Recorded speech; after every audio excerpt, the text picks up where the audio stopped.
বড় আশা করে আমরা নৌকোমার্কায় আনন্দভাবে ভোট দিছিলাম, কিন্তু ভোট দিয়ে আমরা কৃষক। আসসালামু আলাইকুম।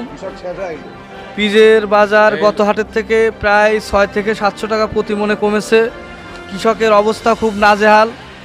দিন দিন যেভাবে নিত্য প্রয়োজনীয় জিনিসের দাম বৃদ্ধি পাচ্ছে, কিন্তু সেই হিসাবে কৃষক তার পিজের ন্যায্য মূল্য পাচ্ছে না।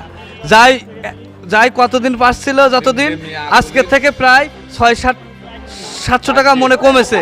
পাটের বাজার অনেক কম, কারণ কৃষক এই পাটের ন্যায্য মূল্য পাচ্ছে না। সরকারের কাছে আমাদের আকুল আবেদন, 6টা পাটের মিল উদ্বোধন করছে, সরকার থেকে কিছু পাট কিনলে কৃষকের হাত থেকে তাহলে কৃষক কিছু টাকা পাইত।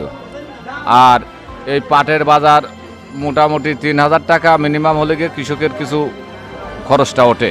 বড় আশা করে আমরা নৌকোমার্কায় আনন্দভাবে ভোট দিছিলাম, কিন্তু ভোট দিয়ে আমরা কৃষক দিছি খুব খুশি হয়। শেখ হাসিনার মনের থেকে ভালোবাসতাম এবং আমরা বঙ্গবন্ধুর তো সৈনিক আমরা ছিলাম।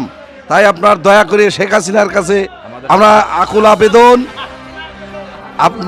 আপনি দয়া করে ভারতের থেকে পিস আনবেন না। ভারতের থেকে পিস নিয়ে আলে আমরা শেষ।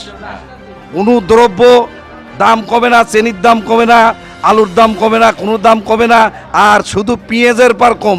এই আমরা শেষ।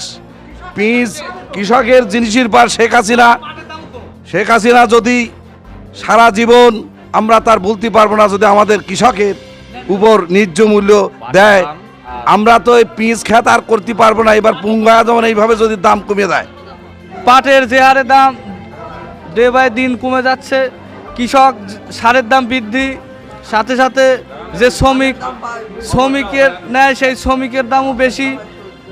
প্রতি পাখিতে পাট পায় প্রায় 6 থেকে 7 মণ। যদি সেই পাটের 6-7 মণ পাটের দাম হয় 20,000 টাকা, কৃষকের 25 থেকে 30,000 টাকা খরচ হয়ে যায়। কৃষকের মূল টাকা থেকেও তার নিজের টাকারও লেগে যায়।